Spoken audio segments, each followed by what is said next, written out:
Welcome to the Tournament Poker Edge podcast, brought to you by TournamentPokerEdge.com, the only podcast dedicated exclusively to poker tournament strategy. Now here's your host, Clayton Fletcher. Hello once again, everybody, and welcome to the Tournament Poker Edge podcast. I'm your host, Clayton Fletcher in New York. I want to thank everyone for all of your kind words about last week's interview with the great David Tuckman at Tuck on Sports on Twitter. Tuck is an absolute beast behind the microphone.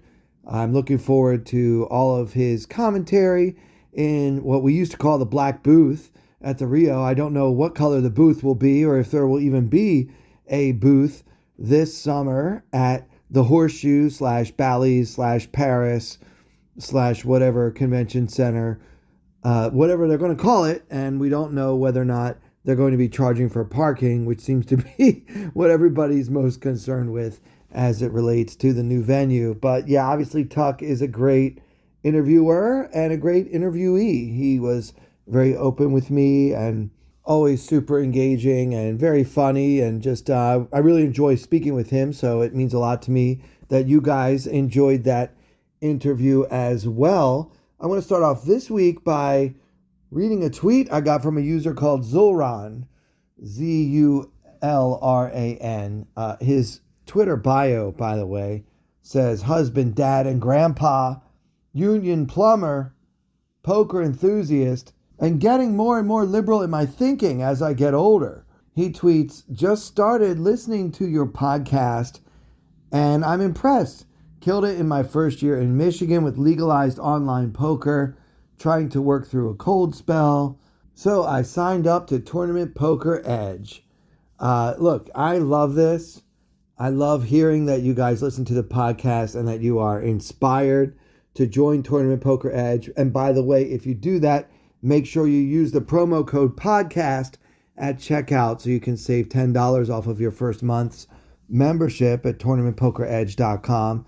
So Zulran, whose real name, by the way, is Andy, then tweeted me again a couple weeks later, Clayton, it was so cool. I won a WSOP circuit event.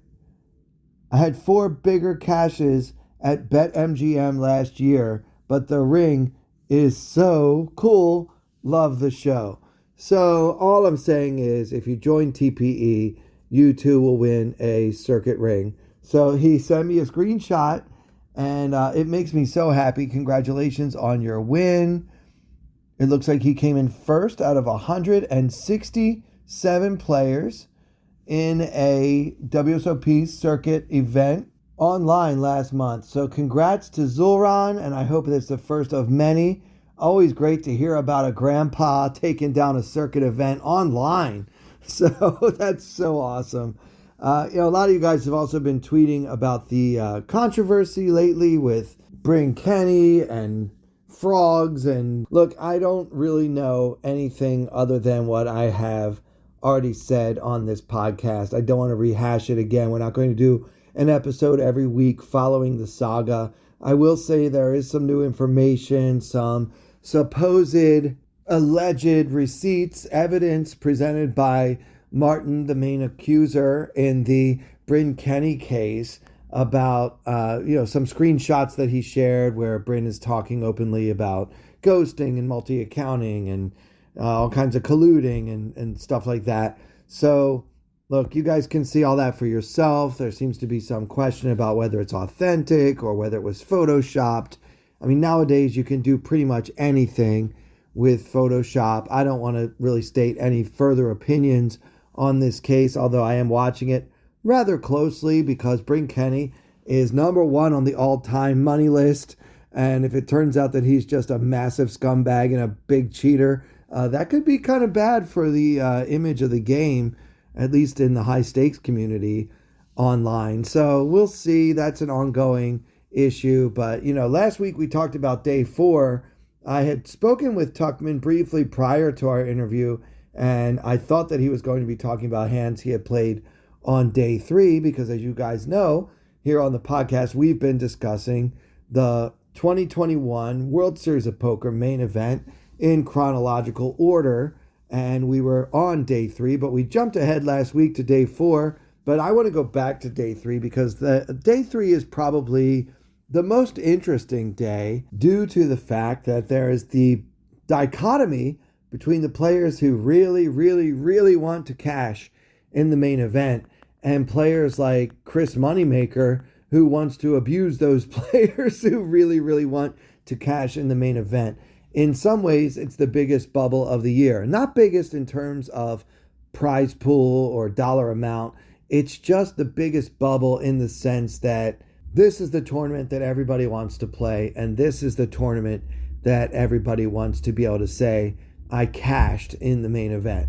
So because of that, you get sort of two sides of the coin. You've got the players that are willing to fold pretty big or very big hands, and then you've got the players who are trying to take advantage of them, as we watched Chris Moneymaker do on Poker Go in a very effective way. But then there's a third category of player, which is the players who actually can't handle the pressure of being near the money or being in the main event or having TV cameras in their face or whatever is causing the pressure. You will often see on day 3 bizarre plays involving a lot of chips that don't make any damn sense, aka blow-ups. So that's what I like to watch for when I'm checking out day 3 coverage.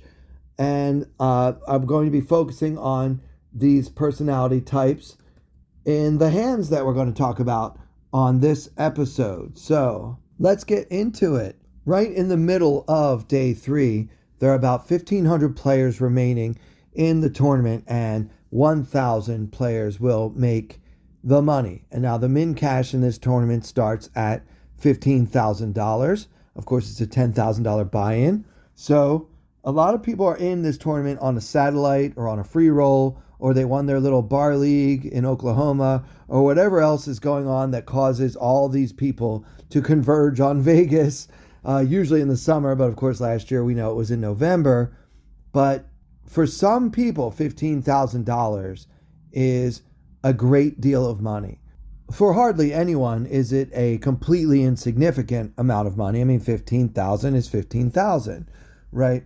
But for some people, they really, really want that money, because if you got in on a free roll, just to be able to make it into the money and win 15,000 means a lot. For those who ponied up 10,000 of their own dollars, winning a prize of 15,000 for a net profit of 5,000 is probably not going to result in a huge popping bottles party at the Bellagio or something. So you've got to realize who is playing in the tournament at your table and make your adjustments accordingly. Apparently, Mr. Chris Moneymaker, you guys know Chris Moneymaker, the 2003 main event champion from Tennessee.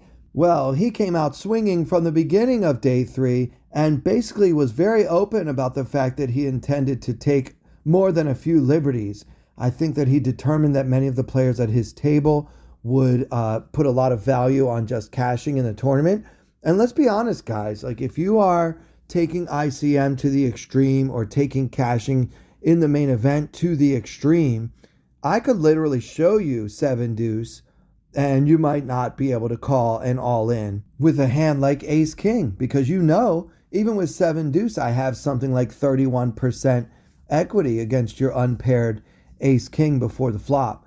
And so why would you want to take that kind of risk where I might just hit a deuce and then you're out of the tournament on the bubble, and then you have to go cry about it to your friends or your wife or your girlfriend or whatever your bad beat support network happens to be. And so for many players, they just don't want to do that. So Moneymaker seems to have identified many such players at his current table, and so his strategy has been adjusted accordingly, and he is playing pretty fast and loose, even though there's still 500 players that need to drop out of this thing before we even reach the money.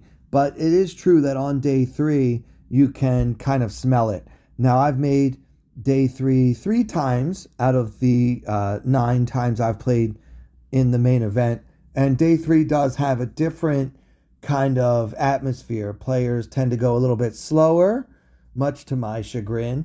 Everybody seems to feel like kind of the weight of, is the bubble going to burst today? Usually it happens sometime after dinner on day 3. So everybody can sort of feel it. And it's somewhat palpable in the air that bubble is looming. So in this hand, the blinds are 2,000 and 4,000 with a 4,000 big blind ante. A 9-handed table. Chris Moneymaker is under the gun with King of Spades, 10 of Spades. So King 10 suited. Now, in my opinion, at a tough table or even probably an average table, I think this is a hand that you can go ahead and fold.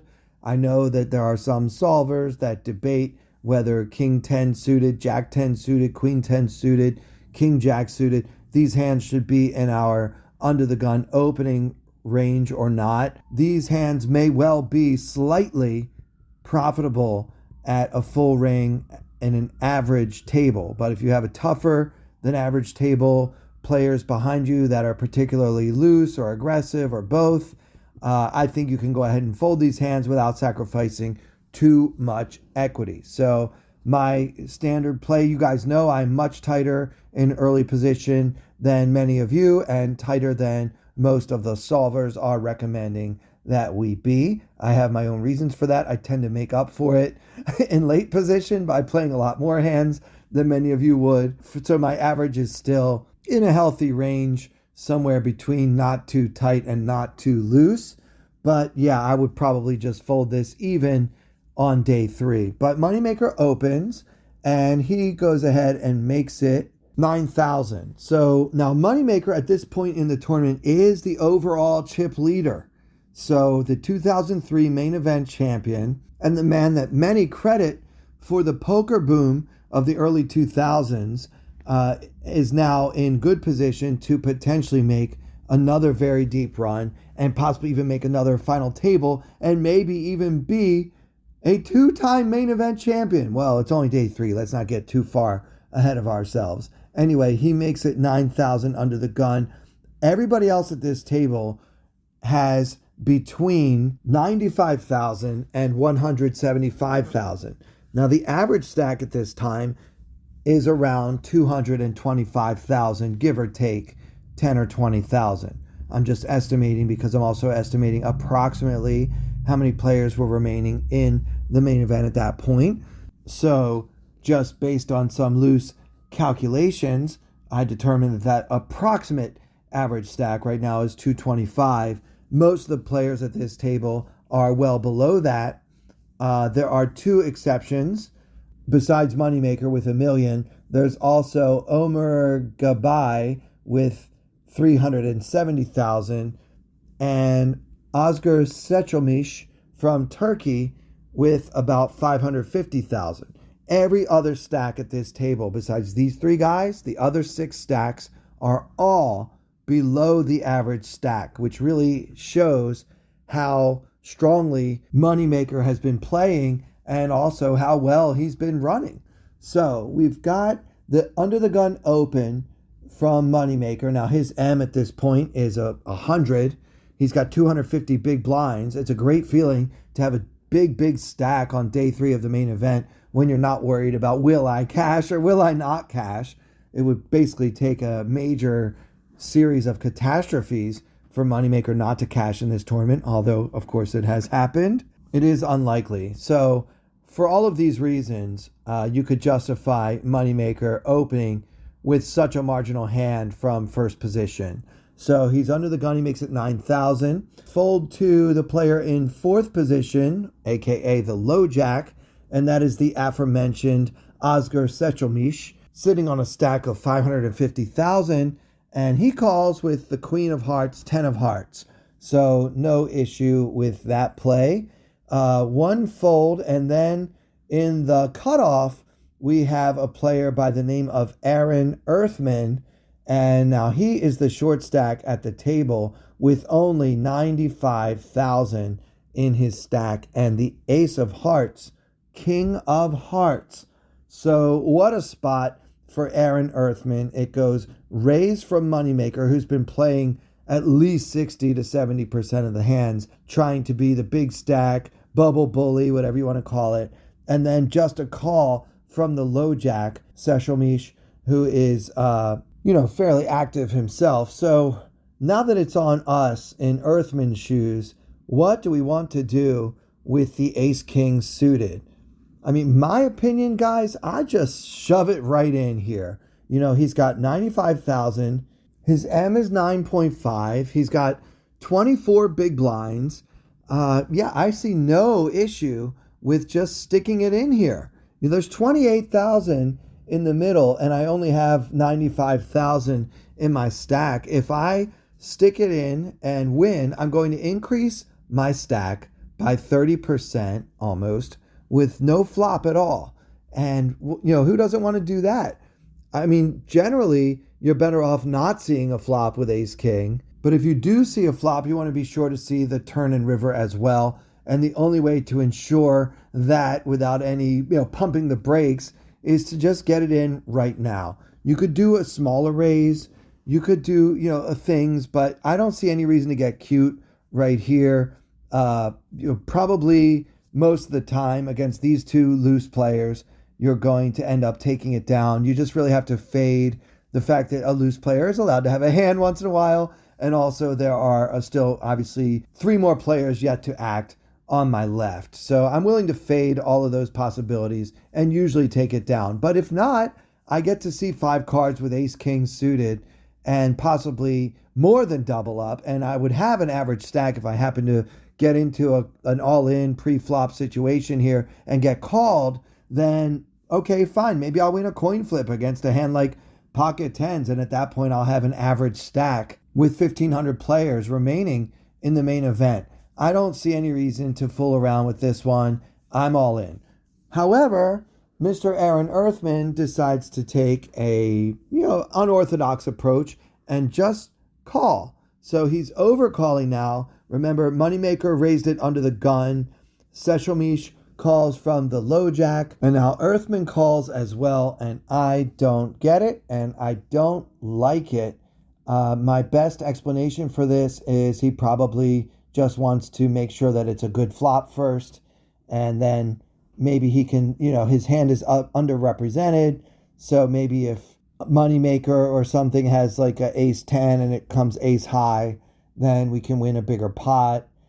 I don't know. I just don't really understand the logic behind this overcall here with this stack size. Now, you could justify it with a deeper stack if you really want to. Sure, you can flat everything. You have a hand that does well in multi-way pots due to the fact that it's suited and connected. I mean, I get all the arguments for doing that. You can make a flush when somebody else makes a lower flush. These are not our concerns when we have 24 big blinds. So next to act on the button is Omer Gabay. And I don't want to tell you what he has, but he 3 bets to 42,000 with 327,000 more behind.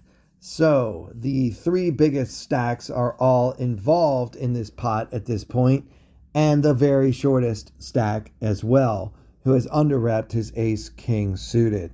The small blind folds, and now the action is on our big blind, a player named Sanjeev Kapoor, who seems to love camera time. So this is the worst kind of player to watch on television. You have 7-5, dude. You're in the big blind. You've only got 179,000 in your stack. It's been raised and called twice and 3-bet. And this player, I am not joking, guys. He takes literally 42 seconds to fold 7-5 from out of the big blind in this situation. Now, this is unforgivable. This person is the worst player to watch on TV. I don't know what you're thinking about. I don't care what you're thinking about. Throw away your hand and let the people who have actually been dealt decent cards make their minds up. You had all this time while all these other players were figuring out what to do to look at your cards. Now you finally look at your cards. You see it's 2 napkins. Throw it in the muck. All right. Am I clear? I'd be calling the clock on people too. I'm not afraid to be the guy who speaks up. You guys saw that in 2018 when I was on TV a lot, calling the clock on everybody. So especially when you're short stacked to begin with. Just get out of there and let everybody else play. So he finally folds, and so does everyone else, all the way back to Aaron Earthman. So what should Aaron Earthman do? I think that I've never seen a bigger no-brainer in my life. This player, Gabai, has been fairly active at the table. It's not a coincidence, by the way, that the three biggest stacks at the table, the only three players at this table of 9 that had a stack that was above average, they've all been the most active, most aggressive players at the table. That's not a coincidence. Also, some other very active players have busted out of the tournament either on day 1 or 2. So I'm not saying that being active doesn't have a downside, but I'm saying if you want to have a big stack in a tournament, you can't be throwing away premium hands like ace king suited, which is what Aaron Earthman does. I've never seen a weaker line taken with ace king suited in my entire poker life. This is absolutely ridiculous. Yeah, and he says before he folds, he said, I'm either going to look like an idiot or a genius. I think we know which one I think. No, I'm just kidding. I'm not going to call the guy an idiot. I think that he was really feeling the bubble, and that's why he flat called in the first place. But you know what, guys? If you don't want to gamble, don't come to Vegas. If you're not going to put your chips in with ace king suited, then, stay home. And, there's plenty of great activities for you to do. My mother's doing something now that she doesn't play poker anymore. It's called diamond painting. Sit home and do some diamond painting. There's nothing wrong with not being a gambler, okay? I love my mother's diamond paintings, and your grandchildren will too. It's just, come on. What are we doing here, Aaron Earthman? He folds the ace king suited, and you know who gets to increase his stack by 37,000, which is more than 10%, is Omer Gabai with ace of spades, jack of clubs. Aaron Earthman passed on the spot of the year, day 3 of the main event. With all that dead money and everything. All right, I'm not going to beat him up about it anymore. Let's do another hand. Later on, about 1,300 players left, and the blinds are now up to 2,500 and 5,000 with a 5,000 ante. A senior citizen by the name of Alan Krasowski opens to 10,500, so just one little chip above the min raise. I don't want to tell you what Alan Krasowski has yet in this hand, but he's got 35 big blinds, and his M is 14. Now, let me tell you a little bit more about this older gentleman. He has been all in many times already, and I don't know whether his opponents have gotten the reports, as of course the stream is on a 30-minute delay, but in many of the spots where he was all in with hands that I don't think any solver would say he should have been, including in his 8 times the pot overbet shoving all in range. So, he has been, I think, the type that maybe just like the pressure of the moment has been getting to him a little bit, and he's shown a propensity for wild and loose overbets of the all-in variety. He's already done it 2 or 3 times at this point, so I pretty much want to get in a pot with players like that if I'm at that table. And you might say, but that could be really dangerous, Clayton, because you might bust out of the main event. And look, guys, I am not afraid to bust out on day 3. I bubbled the main event back in 2019. I mean, I didn't stone bubble it, but I busted out like maybe 100 or 200 players before the money. So I'm not afraid to do that. I tend to play in the style that Chris Moneymaker is exhibiting in these hand examples.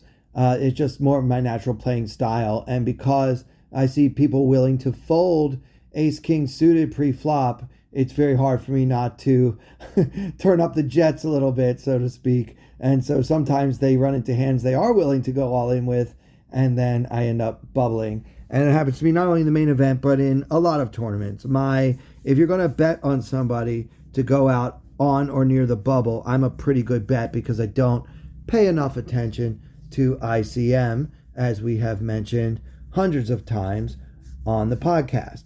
So be that as it may, this guy, Krasowski, isn't exactly trying to be a big stack bully with his meager 175 stack. At this point, the average is probably up around 260 or 270. So that's not what he's trying to do. You can't be a big stack bully unless you have a big stack. I think that he's under pressure and he's feeling the moment and he wants to do, make a big play on TV or whatever drives people to do things that they shouldn't. Or maybe that's just as good as he is at poker. And that's also fine. The main event is for everyone. And that's one thing I really love about it. So anyway, he is raising under the gun with a hand that I have yet to reveal. And the action folds all the way around to the small blind, who's an amateur player. His last name is DiStefano, and I did not write down his first name, and I'm sorry for that. I will tell you that Mr. DiStefano has 235,000, so just below an average stack. And he's also got the 2 black jacks. I believe we need to be 3-betting here, guys. I mean, there's 12,500 in the pot as the cards are being dealt. And now our much older opponent, who has shown himself to be somewhat spastic, has put in a raise under the gun. We have him well covered. We've got the 4th nuts. And I think the right play, given stacks, is to try to get all in pre with this premium hand. So I would opt for a 3-bet, but Mr. DiStefano just flats. And I guess that's okay, but you got to realize, again, we have an under-repped hand. And the big blind, who is Omer Gabay from the previous hand with 350 in his stack, calls with the ace of spades, deuce of spades. So we have an unknown hand under the gun, and now the small blind calling with jacks, and the big blind calling with ace deuce. The flop comes 7-6 tray, rainbow with 1 spade, and the action is on. DiStefano holding the overpair pocket jacks, and he decides to check. I think betting here would be okay. If we get raised and re-raised, then maybe we can actually find a way to fold the jacks. But otherwise, I think we should be trying to get the chips in. I mean, when you have what is likely to be the best hand, you know what? Opportunities to accumulate large amounts of poker chips don't come around very often. And you aren't dealt a premium pocket pair very often. You're not in a spot like this that much. You've got an overpair, and there are plenty of hands that can call you. If I bet and one of my opponents has a 7 or a 6 or a hand like 6-5 or 4 tray or 6-4, any of these like pair and a gut shot kind of hands, or pocket 8s or pocket 9s or pocket 10s, we can get action, right? We might also be able to get action from hands like 9-8, open-ended, 10-9, 2 overs and a gut shot, and we're beating all of these hands with our jacks, so leading is fine. I also like checking, since we didn't seize the moment and take control of this pot pre-flop. There's nothing wrong with just playing in flow. But yeah, it's okay to have some leads on this board for sure. And, look, if we're going to play jacks this way, we may as well come out of hiding right now to do it. So we check, and Gabay checks. He has nothing. And Krasowski now bets 35,000, almost a full pot-sized bet. And Gabay folds. What to do with pocket jacks in this situation? Wow, this is tough. I mean, yeah, now it's starting to feel like Mr. Krasowski could actually have us beat. There are 3 pre-flop hands that beat us: queens, kings, and aces. He could also have pocket 7s, pocket 6s maybe, pocket trays maybe. I think it's very unlikely, the way he has been playing so far, that 5-4, suited or not, would be in his range. But I guess you can never really rule anything out. But I'd be more concerned with this large bet that I am sitting here behind a hand like pocket aces or kings. However, I'm sure not going to fold. So I call in DiStefano's shoes, and he calls as expected. So now the pot, and Gabay, of course, folds. The pot is now 106,500. Alan Krasowski only has 131,000 behind. So we now have just about 30% more than a pot-sized bet remaining heading into the turn, which comes the 8 of diamonds. So our board is now 7 of clubs, 6 of spades, tray of diamonds, 8 of diamonds. And DiStefano checks. Once again, checking is fine. And Krasowski goes all in. Overbets the pot for the full 131. Now remember, guys, I mentioned before that this player has a propensity, a tendency to get all in with hands that really don't warrant it. If DiStefano is aware of that, then I don't think he can really fold jacks, even though this is starting to get a little bit scary. Look, I'm going to, double this guy up. I'm sorry. I'm not jacks. To me, pocket jacks is too strong here. What do you tell me? You have 10-9? You turned a set with pocket 8s. You flopped a set with pocket 7s. You have aces. I mean, all of those are things to worry about. But we also have 10s and 9s and bluffs that we can beat. This is not your typical older man, guys. This player likes to get it in. So, jacks too strong to fold, but DiStefano does fold, and I suppose I can't blame him. This one isn't as, infuriating as the other hand. Obviously, that ace-king suited is unforgivable. But to me, I just think when you have a premium hand, you want to take control of the situation. When you have a short to medium stack, you can't be making huge laydowns because mistakes for a larger percentage of your stack are just bigger mistakes. I mean, look, if we fold the winner here, and this should have been our big double up moment, this Krasowski guy has been trying desperately to give his stack away for the last 2 hours, and we've been sitting here watching him do so. Folding the best hand here is just really, really bad. I would just be giving action. I'm not folding. You underrepresented the strength of your hand, and one reason to do so is to induce wild, loose action from players who have a tendency to give wild, loose action. So I would call, and if he's got the aces, GG, sir, I'll play again next year. See you then. Good luck. I hope you make the final table. But yeah, I can't fold jacks, not to this player, not under these circumstances. So DiStefano does fold, and now I'm going to tell you guys that Krasowski had pocket 9s. So he bet the full pot on the flop, probably because he was afraid of an overcard coming off that would make his life difficult on the turn. And then the turn was a really friendly open-ender to go along with his overpair, and just decided to shove. Again, probably assuming that his hand was good and not wanting to see any more cards. So many times the blow-up type of players, what they're doing is they're just trying to avoid the looming, impending bad beat.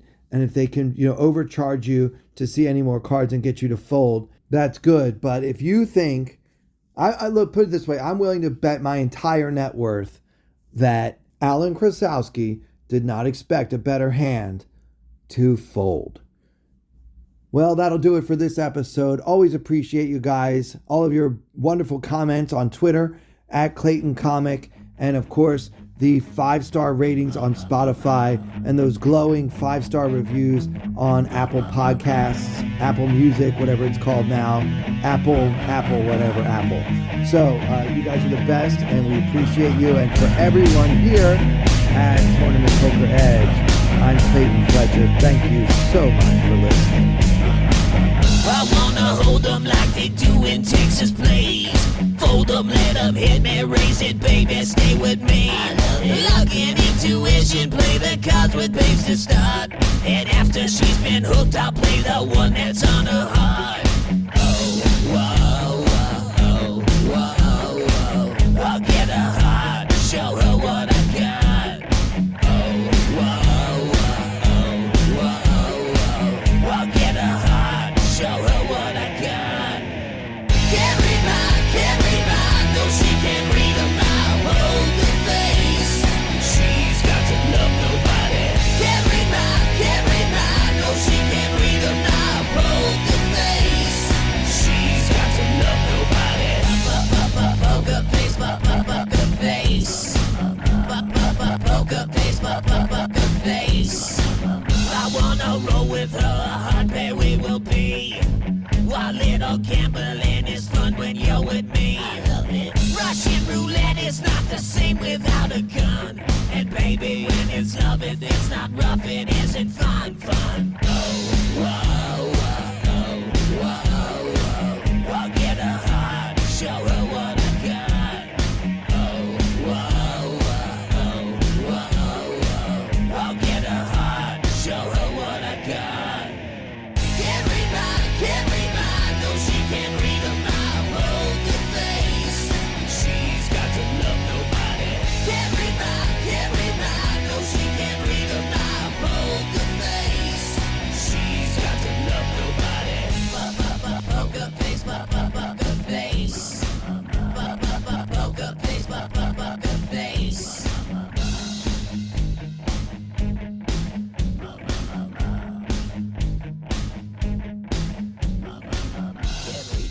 Can't read mine, no she can't read a mile. Poker face, she's got to love nobody.